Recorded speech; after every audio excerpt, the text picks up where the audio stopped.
আসসালামু আলাইকুম ওয়া রাহমাতুল্লাহি ওয়া বারাকাতুহু। আলহামদু লিআহলিহি ওয়াসসালাতু লিআহলিহা আম্মা বা'দ। দা নাবা কর্তৃক আয়োজিত তারাবির সালাতে কোরআনের বার্তা অনুষ্ঠানে আজকে ২৪তম পর্বে আপনাদের সকলকে অভিনন্দন ও মুবারকবাদ জানিয়ে আলোচনা শুরু করছি। আজকের তারাবিতে পঠিত পারা হলো কোরআনুল কারীমের ২৭তম পারা। কোরআনুল কারীমের ২৭তম পারায় ৭টি সূরা রয়েছে। সূরাতুজ জারিয়াতের কিছু অংশ, সূরাতুত তুর, সূরাতুন নাজম, সূরাতুল কমর, সূরাতুর রহমান, সূরাতুল ওয়াকিআ এবং সূরাতুল হাদিদ। ৭টি সূরার মধ্যে আল্লাহ রাব্বুল আলামিন অত্যন্ত গুরুত্বপূর্ণ দিক নির্দেশনা এবং বিধিবিধান আলোচনা করেছেন। আমি অতি সংক্ষেপে ধারাবাহিকভাবে প্রতিটা সূরার মধ্যে আল্লাহ তাআলা কি বলেছেন, কোরআনের কি বার্তা আছে, আল্লাহর পক্ষ থেকে কি পয়গাম আছে তার সারসংক্ষেপ আপনাদের সামনে তুলে ধরার চেষ্টা করব। ওমা তাওফীকি ইল্লা বিল্লাহ। প্রথমে চলে যাই আমরা সূরাতুজ জারিয়াতের মধ্যে। সূরাতুজ জারিয়াত এর সর্বমোট আয়াত সংখ্যা হলো ৭। ২৬তম পারায় আলোচিত হয়েছে। এই পারার মধ্যে আয়াত আছে ৩১ থেকে শুরু করে ৬০ পর্যন্ত, অর্থাৎ শেষের আয়াতগুলো এই পারার মধ্যে রয়েছে। এখানে আল্লাহ রাব্বুল আলামিন যেই পয়গাম দিয়েছেন তার মধ্যে অত্যন্ত গুরুত্বপূর্ণ যে পয়গামটি আমার কাছে মনে হয়েছে সেটা হলো আল্লাহ তাআলা সূরাতুজ জারিয়াতের ৫৬ নম্বর আয়াতে কারিমার মধ্যে ইরশাদ করছেন, ওয়ামা খলাকতুল জিন্না ওয়াল ইনসা ইল্লা লিয়াবুদুন। আমি জিন এবং মানব জাতিকে সৃষ্টি করেছি আমার ইবাদত বন্দেগী করবার জন্য। অত্যন্ত বড় এক নির্দেশ আল্লাহর পক্ষ থেকে, বড় একটা পয়গাম যে আমি জিন এবং মানব জাতিকে সৃষ্টি করেছি আমার ইবাদত করবার জন্য। আল্লাহর ইবাদতের নির্দেশনা এখানে রয়েছে। অথচ আমরা আজকে আল্লাহর ইবাদত বন্দেগী ছেড়ে দিয়ে দুনিয়া নিয়ে ব্যস্ত হয়ে পড়েছি। তো এই আলোচনাগুলো আমরা যখন করব তখন আল্লাহ পাকের নির্দেশনা, আল্লাহ পাকের নির্দেশ, আল্লাহ পাকের আদেশ নিষেধ এগুলো যখন আমাদের সামনে আসবে তখন আমরা আমলের প্রতি উদ্বুদ্ধ হব। তো আল্লাহ বলছেন ওয়ামা খালাকতুল জিন্না ওয়াল ইনসা ইল্লা লিয়াবুদুন। এর পরবর্তীতে আল্লাহ রাব্বুল আলামিন বলছেন ওয়াযাক্কি ফাইন্নায যিকরা তানফাউল মুমিনিন। এই সূরার আরেকটি গুরুত্বপূর্ণ শিক্ষা, আল্লাহ তাআলা দাওয়াতের কাজকে চালিয়ে যাবার জন্য রাসূল করিম সাল্লাল্লাহু তাআলা আলাইহি ওয়াসাল্লামকে নির্দেশনা প্রদান করেছেন। আল্লাহ বলেন ওয়াযাক্কির, আপনি স্মরণ করাতে থাকুন, স্মরণ করিয়ে দেন। ফাইন্নায যিকরা তানফাউল মুমিনিন, কেননা স্মরণ করালে সেই স্মরণটা মুমিনদেরকে উপকার দান করবে, মুমিনদের উপকারই হবে, মুমিনদের জন্য ফায়দাজনক হবে। তো দাওয়াত কাকে বলে? বারবার একজনের কাছে যাওয়া, বারবার কোরআনের কথা বলা, বারবার আল্লাহর বরত্বের কথা বলা, আল্লাহর একত্ববাদের কথা বারবার তাকে স্মরণ করিয়ে দেওয়া। যে মানুষটা রাস্তা ভুলে গেছে, যে মানুষটা দিন সম্পর্কে জানে না, দিন পালন করতে চায় না, ওই মানুষটাকে যখন আপনি বারবার সঠিক পথের দিশা দান করবেন, সঠিক পথটা দেখিয়ে দিবেন, তার কাছে গিয়ে যখন বারবার আপনি আল্লাহর একত্ববাদের কথা বলবেন, রাসূলের সুন্নাহর কথাগুলো তুলে ধরবেন, অবশ্যই তার উপকার হবে।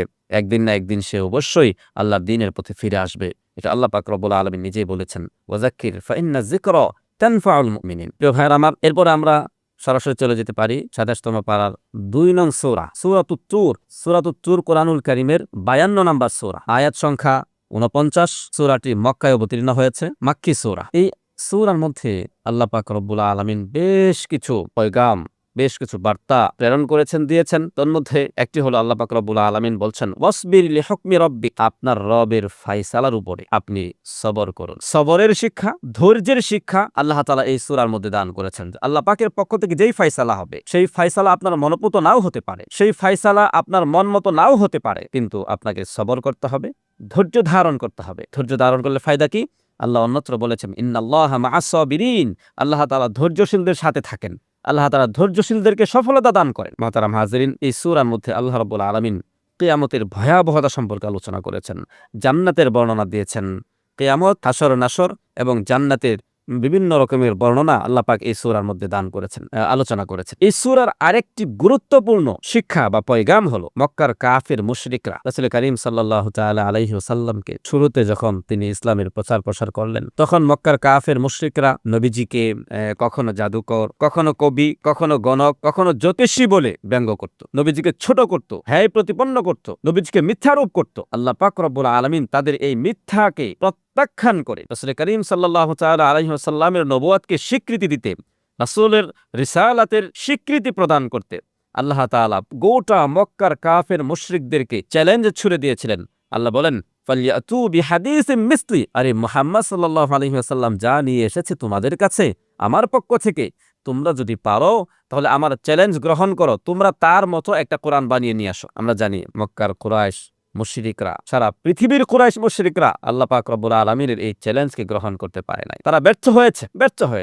সম্মানিত দর্শক শ্রোতা, আমরা চলে যাব পরবর্তী সূরা সূরাতুন নাজমের মধ্যে। কোরআনুল কারীমের 53 নম্বর সূরা সূরাতুন নাজম। এই সূরাটিও মক্কায় অবতীর্ণ হয়েছে, অর্থাৎ মাক্কি সূরা। এই সূরার মধ্যে আল্লাহ পাক রব্বুল আলামিন রাসূল করিম সাল্লাল্লাহু তাআলা আলাইহি ওয়াসাল্লামের রিসালাতের সত্যতা, নবুয়াতের প্রমাণ এবং মক্কার কাফের মুশরিকদের মিথ্যা প্রতিপন্ন করার যে একটা অপচেষ্টা ছিল সেটাকে প্রত্যাখ্যান করা হয়েছে। বিশেষ করে এই সূরার মধ্যে আল্লাহ পাক রব্বুল আলামিন মিরাজের ঘটনা বিস্তারিতভাবে উল্লেখ করেছে। আল্লাহ তাআলা শুরুতেই নবীজির রিসালাত এবং নবুয়াতকে সত্যতা প্রমাণ করবার জন্য আল্লাহ বলেছেন, ওয়ান নাজমি ইযা হাওয়া মা দাল্লা সাহিবুকুম ওয়া মা গাওয়া ওয়া মা ইয়ানতিকু আনিল হাওয়া ইন হুয়া ইল্লা ওয়াহয়ুন ইউহা। আল্লাহ তাআলা নাজমের শপথ করে বলতেছেন যে মুহাম্মদ সাল্লাল্লাহু আলাইহি ওয়াসাল্লাম যা কিছু বলে, মা ইয়ানতিকু আনিল হাওয়া, তা নিজের থেকে বানিয়ে বলে না, বরং ইন হুয়া ইল্লা ওয়াহয়ুন ইউহা, তিনি তার কাছে যা ওহী করা হয় তাই বলেন। অর্থাৎ আল্লাহ পাকের পক্ষ থেকে যা ওহী আসে তিনি তাই তার উম্মতকে জানিয়ে দেন, উম্মতের কাছে বলে দেন, ভবিষ্যৎবাণী করে দেন। নিজের পক্ষ থেকে তিনি কোনো কথা বলেন না। এটা হলো রাসূল করিম সাল্লাল্লাহু তাআলা আলাইহি ওয়াসাল্লামের নবুয়তের এবং রিসালাতের বড় একটা স্বীকৃতি। ভাইরা আমার, এরপরে আল্লাহ রাব্বুল আলামিন এই সূরার মধ্যে মেরাজের ঘটনা বিস্তারিত আলোচনা করেছেন। আপনারা জানেন রাসূল করিম সাল্লাল্লাহু তাআলা আলাইহি ওয়াসাল্লামকে তার জন্মের পূর্বে তার বাবা দুনিয়া থেকে ইন্তেকাল করেছিলেন। জন্মের কয়েক বছর পরে, 6 বছর পরে মা দুনিয়া থেকে বিদায় নিয়ে চলে গিয়েছেন। পরবর্তীতে তার দায়িত্ব পালন করেছিলেন তার দাদাও ইন্তেকাল করেছেন। দায়িত্ব পালন করেছিলেন চাচা আবু তালেব, চাচা আবু তালেবের ইন্তেকাল হয়ে গেল। রাসূল করিম সাল্লাল্লাহু তাআলা আলাইহি ওয়াসাল্লামের সবচেয়ে কাছের মানুষ খাদিজাতুল কুবরা রাদিয়াল্লাহু তাআলা আনহা, নবীজির সহধর্মিণী, তিনিও ইন্তেকাল করেছিলেন। নবীজি খুব কষ্টে দিনাতিপাত করছিলেন, মন খারাপ করেছিলেন। শোকের বছর ছিল। আল্লাহ পাক রব্বুল আলামিন তার বন্ধুকে সান্ত্বনা দেওয়ার জন্য, তার বন্ধুকে সমস্ত পৃথিবীবাসীর সামনে আরো মর্যাদাবান করবার জন্য নিজের কাছে ডেকে নিলেন, অর্থাৎ মেরাজ করালেন। মেরাজে গিয়ে রাসূল করিম সাল্লাল্লাহু তাআলা আলাইহি ওয়াসাল্লাম আল্লাহ তাআলার সাথে সরাসরি সাক্ষাৎ করেছেন, কথাবার্তা বলেছেন, জান্নাত দেখেছেন, জাহান্নাম দেখেছেন। আল্লাহ পাক রব্বুল আলামিন তার প্রিয় হাবিবকে মেরাজের রজনীতে হাদিয়া দিয়েছেন। এই উম্মতের জন্য 5 ওয়াক্ত নামাজ হাদিয়া পাঠাইছেন। এই বিস্তারিত আলোচনা আল্লাহ তাআলা এই সূরার মধ্যে বর্ণনা করেছেন। ওয়ালাকাদ রাআহু নাজলাতান উখরা ইনদা সিদরাতিল মুনতাহা ইনদাহা জান্নাতুল মাওয়া। এভাবে সবিস্তারিত আলোচনা এখানে উঠে এসেছে। মুহতারাম হাজরিন, আল্লাহ পাক রব্বুল আলামিন এই সূরার মধ্যেই মক্কার কাফের মুশরিকদের যে মূর্তি পূজার একটা প্রচলন ছিল, সেই মূর্তি পূজাকে প্রত্যাখ্যান করা হয়েছে। আল্লাহ বলেছেন, আফারাইতুমুল লাতা ওয়াল উজ্জা ওয়া মানাতাস সালিসাতাল উখরা আলাকুমুজ যাকারু ওয়াল উনসা তিলকা ইযান কিসমাতুন দীজা ইন হিয়া ইল্লা আসমাউন সাম্মাইতুমুহা আনতুম ওয়া আবাউকুম মা আনজালাল্লাহু বিহা মিন সুলতান। লাত, উজ্জা, মানাত এগুলো তাদের দেবদেবীর নাম, মূর্তির নাম, এগুলোর পূজা তারা করত। আল্লাহ পাক রব্বুল আলামিন বলেন, এইগুলো তো তোমাদের প্রভু না, তোমাদের রব না, তোমাদের মাবুদ না। এগুলো কি? এগুলো ইন হিয়া ইল্লা আসমা, কতক নাম, সাম্মাইতুমুহা আনতুম ওয়া আবাউকুম, তোমরা নিজেরা এগুলো নাম দিয়েছ, তোমাদের পূর্বপুরুষেরা এগুলো নাম দিয়েছে। মা আনজালাল্লাহু বিহা মিন সুলতান, এগুলোর সত্যতার ব্যাপারে আল্লাহ তাআলা কোনো প্রমাণ পেশ করেননি, কোনো প্রমাণ নাজিল করেননি। মুহতারাম দর্শক শ্রোতা, আল্লাহ রাব্বুল আলামিন এই সূরার মধ্যে মানুষের চেষ্টা, মানুষের আগ্রহ উদ্দীপনাকে মূল্যায়ন করে আল্লাহ বলেছেন, মানুষ যা চেষ্টা করে সেটা সে পায়। আল্লাহ তাআলা কোরআনুল কারীমে বলেছেন, ওয়া আল্লাইসা লিল ইনসানি ইল্লা মা সাআ, মানুষ যেটা চেষ্টা করবে সেটাই পাবে। ওয়া আন্না সা'য়াহু সাউফা ইউরা, সে তার চেষ্টার ফলাফল, সফলতা অচিরেই দেখতে পাবে। সুম্মা ইউজাজাহুল জাযাআল আউফা, এরপরে তার চেষ্টার ফলাফল, চেষ্টার প্রতিদান পুঙ্খানুপুঙ্খানুভাবে তাকে বুঝিয়ে দেওয়া হয়। সম্মানিত দর্শক শ্রোতা, আমরা চলে যাব পরবর্তী সূরায়। আমি অতি সংক্ষেপে আলোচনাগুলো করছি, বিস্তারিত আলোচনা করবার সুযোগ এখানে নেই।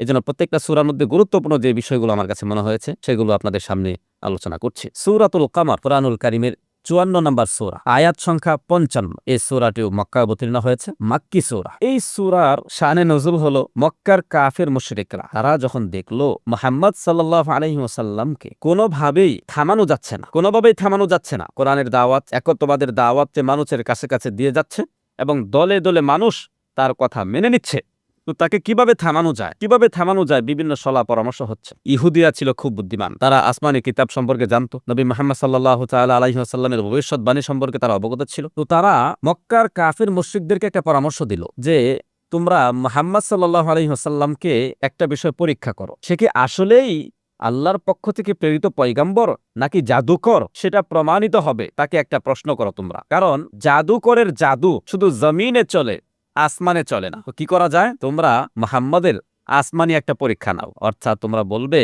আকাশে যে চাঁদটা দেখা যাচ্ছে সেই চাঁদটাকে যদি দ্বিখণ্ডিত করা যায় আপনি করতে পারেন, তাহলে আমরা আপনার কথা মেনে নেব, ঈমান আনবো। ঠিক মক্কা কাফের মুশরিকরা একদিন পূর্ণিমার রজনীতে নবী করিম সাল্লাল্লাহু তাআলা আলাইহি ওয়াসাল্লামকে এই প্রস্তাব দিল। নবী করিম সাল্লাল্লাহু তাআলা আলাইহি ওয়াসাল্লাম আল্লাহ তাআলার কাছে দোয়া করলেন। মক্কার কাফের মুশরিকদেরকে নিয়ে রাসূল করিম সাল্লাল্লাহু তাআলা আলাইহি ওয়াসাল্লাম হাতের ইশারায় চাঁদকে দ্বিখণ্ডিত করিয়ে তাদেরকে দেখিয়ে দিলেন। সুবহানাল্লাহ। হাতে ইশারা করেছেন, চাঁদ দুই ভাগ হয়ে দুই দিকে চলে গেছে। মাঝখানে হেরা পর্বত, দুই পাশে দুই চাঁদ চলে গেছে। পরবর্তীতে আবার দুই খণ্ড একসাথে মিলিত হয়ে পূর্ণ চাঁদ হয়েছে।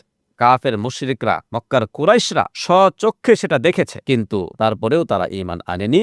তারপরেও তারা নবীজিকে জাদুকর বলে মিথ্যা প্রতিপন্ন করার চেষ্টা করেছে। তারা বলেছে এতদিন মুহাম্মদের জাদু দুনিয়াতে চলতো, এখন দেখি আসমানেও চলে। মুহতারাম হাজরিন, তো আল্লাহ পাক রব্বুল আলামিন এই সূরা নাযিল করলেন। আল্লাহ বলেন, ইকতারাবাতিস সাআহ ওয়ানশাক্কাল কমর, কিয়ামত সন্নিহিত হয়েছে, কিয়ামত নিকটবর্তী হয়েছে। ওয়ানশাক্কাল কমর, এবং চাঁদ দ্বিখণ্ডিত হয়েছে। এই ঘটনা আল্লাহ পাক রব্বুল আলামিন সূরাতুল কামারের শুরুতেই নাজিল করলেন। এরপরে আল্লাহ পাক রব্বুল আলামিন পবিত্র কোরআন যে মানুষের জন্য সহজ করে নাজিল করা হয়েছে, মানুষ যেন কোরআন মানতে পারে, কোরআন অনুযায়ী জিন্দেগি যাপন করতে পারে, কোরআন বুঝতে পারে, এই জন্য কোরআন কিন্তু সহজ। আল্লাহ তাআলা এই সূরার মধ্যেই ইরশাদ করেছেন, ওয়ালাকাদ ইয়াসসারনাল কুরআনা লিযিকরি ফাহাল মিন মুদ্দাকির। একবার দুইবার না, চারবার এই কথাটা আল্লাহ বলেছেন এই সূরার মধ্যেই।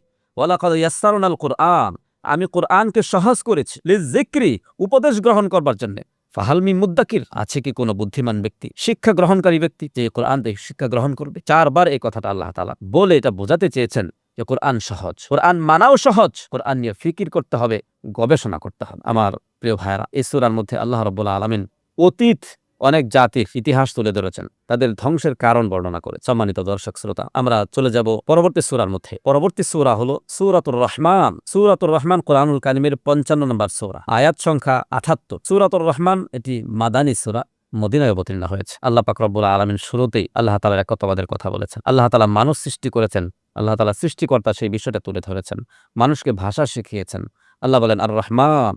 আর রহমান আল্লাহ তাআলার সিফাতি নাম, পরম করুণাময় আল্লাহ খালাকাল ইনসান, মানুষ সৃষ্টি করেছেন, আল্লামাহুল বায়ান, এবং সেই মানুষকে তিনি কথা শিখিয়েছেন। এভাবে আল্লাহ তাআলা শুরুতেই কিছু বর্ণনা দিয়েছেন। এরপরে এই সূরার সবচেয়ে গুরুত্বপূর্ণ যে বিষয়টা আমি বলবো সেটা হলো আল্লাহ তাআলা এই সূরার মধ্যে মানব জাতির জন্য, পুরা বিশ্ববাসীর জন্য অনেক নিয়ামত দান করেছেন। সেই নিয়ামতগুলোর বর্ণনা এখানে তুলে ধরেছেন, এবং প্রত্যেকটা নিয়ামত স্মরণ করিয়ে দেবার পরে আল্লাহ তাআলা বলছেন, ফাবিআইয়ি আলাই রাব্বিকুমা তুকাজ্জিবা, ও জিন জাতি, ও মানব জাতি, তোমরা তোমাদের রবের পক্ষ থেকে দেয়া কোন নিয়ামতটাকে অস্বীকার করবে, কোন নিয়ামতটা অস্বীকার করবে? এভাবে বারবার আল্লাহ তাআলা এই কথাটা বলেছেন, একবার দুইবার নয়। এই সূরার মধ্যে আল্লাহ রাব্বুল আলামিন ফাবিআইয়ি আলাই রাব্বিকুমা তুকাজ্জিবান এই কথাটা ৩১ বার বর্ণনা করেছে, ৩১ বার বলেছেন যে তোমাদের রবের পক্ষ থেকে দেয়া কোন নিয়ামতটা তোমরা অস্বীকার করো। হাজারো হাজার লক্ষ লক্ষ কোটি কোটি নিয়ামতের মধ্যে আমরা হাবুডুবু খাই, আল্লাহ তাআলা কোন নিয়ামতটা আমরা স্বীকার করব? সম্মানিত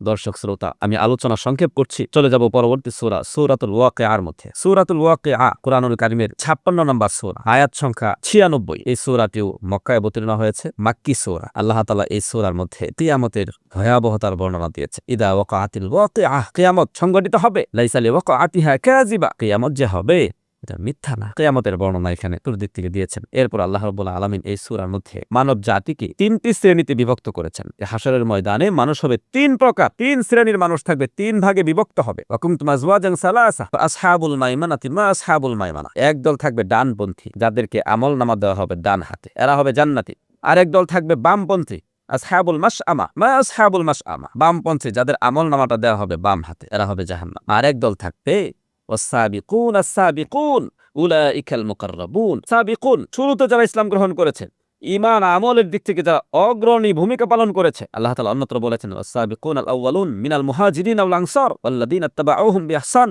ওয়াসাবিকুন আসসাবিকুন বলতে সাহাবায়ে কেরামকে বোঝানো হয়েছে, মুহাজির, আনসার এবং তাদের পদাঙ্ক অনুসরণ করে সঠিকভাবে যারা জীবনযাপন করেছেন তাদেরকে বোঝানো হয়েছে, এরাও বিনা হিসেবে জান্নাতে চলে যায়। সম্মানিত দর্শক শ্রোতা, আল্লাহ রাব্বুল আলামিন সূরাতুল ওয়াকিআর মধ্যে জান্নাতের বিস্তারিত আলোচনা করেছেন, জান্নাতের নাজ নিয়ামতের কথা আলোচনা করেছেন। আল্লাহ রাব্বুল আলামিন জাহান্নামের আলোচনা করেছেন, জাহান্নামের শাস্তি সম্পর্কে আলোচনা করেছেন। 11 নম্বর আয়াতে কারিমা থেকে 40 নম্বর আয়াতে কারিমা পর্যন্ত আল্লাহ তাআলা জান্নাতের বর্ণনা দিয়েছেন।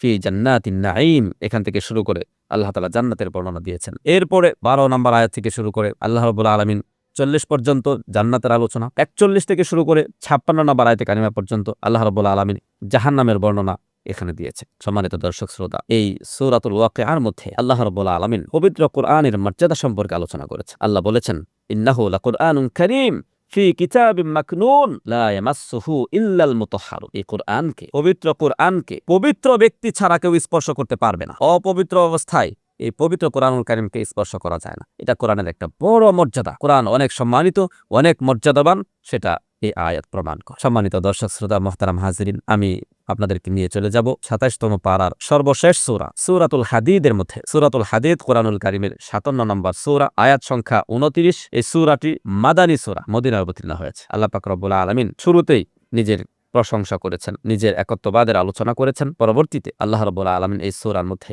মানব জাতির জীবনটা কি সেই সম্পর্কে একটু ইঙ্গিত দিয়েছেন। আল্লাহ বলেছেন, ইয়ালামু আন্নামাল হায়াতুদ দুনিয়া লাইবু ওয়া লাহবুন। জেনে রাখো, দুনিয়ার এই জীবন এটা হলো খেল তামাশার জীবন। খেল তামাশার জীবন, খেলতে খেলতে তামাশা করতে করতে চলে যাবে। আসল জীবন তো আখিরাতের জীবন, যেটা সামনে পড়ে আছে, যেটা সামনে আসতেছে। এই দুনিয়ার জীবন কিচ্ছু না। এই দুনিয়ার জীবনের জন্য তোমরা যা কিছু করছো সবকিছু এখানে পড়ে থাকবে। এই দুনিয়ার জন্য, এই দুনিয়ার জীবনের জন্য পুরাটা সময় নষ্ট করা যাবে না। আসল হায়াত, আসল জীবন হলো আখিরাতের জীবন। সেই জীবনকে প্রাধান্য দিতে হবে, সেটার জন্য প্রস্তুতি গ্রহণ করতে হবে। মুহতারাম হাজিরিন, আল্লাহ তাআলা এই সূরার মধ্যে দান সাদাকার প্রতি উৎসাহিত করেছেন। আল্লাহ বলেছেন, মান যাল্লাযী ইউকরিদুল্লাহ কারদান হাসানা। কে আছে যে আল্লাহ তাআলাকে কর্জায়ে হাসানা দান করবে? কর্জায়ে হাসানা আল্লাহকে দিবে এমন কে আছে? দান সাদাকার কথা আল্লাহ রাব্বুল আলামিন এখানে উৎসাহিত করেছেন মানব জাতিকে। মুহতারাম হাজিরিন, এরপরে আল্লাহ তাআলা এই সূরার মধ্যে তাকওয়ার গুরুত্ব আরোপ করেছেন। ইয়া আইয়ুহাল্লাযীনা আমানুত্তাকুল্লাহ। আল্লাহকে ভয় করো, আল্লাহকে ভয় করো। আল্লাহকে ভয় করার মানে হলো, আল্লাহকে ভয় করার মানে হলো সব ধরনের পাপাচার থেকে বেঁচে থেকে আল্লাহর বিধানের সামনে মাথাকে অবনত করা। মুহতারাম হাজিরিন, এটা ছিল ২৭তম পারা। অতি সংক্ষেপ কয়েকটি কথা, কয়েকটি পয়গাম আল্লাহ তাআলার পক্ষ থেকে আপনাদেরকে শোনালাম। আল্লাহ রাব্বুল আলামিন আমাদের সকলকে আলোচনাটা সুন্দরভাবে অনুধাবন করে সে অনুযায়ী শিক্ষা গ্রহণ করার তৌফিক দান করেন। আপনাদের সকলকে আবারও ধন্যবাদ জানিয়ে আজকের আলোচনা এখানেই শেষ করছি। আসসালামু আলাইকুম ওয়া রাহমাতুল্লাহি ওয়া বারাকাতুহু।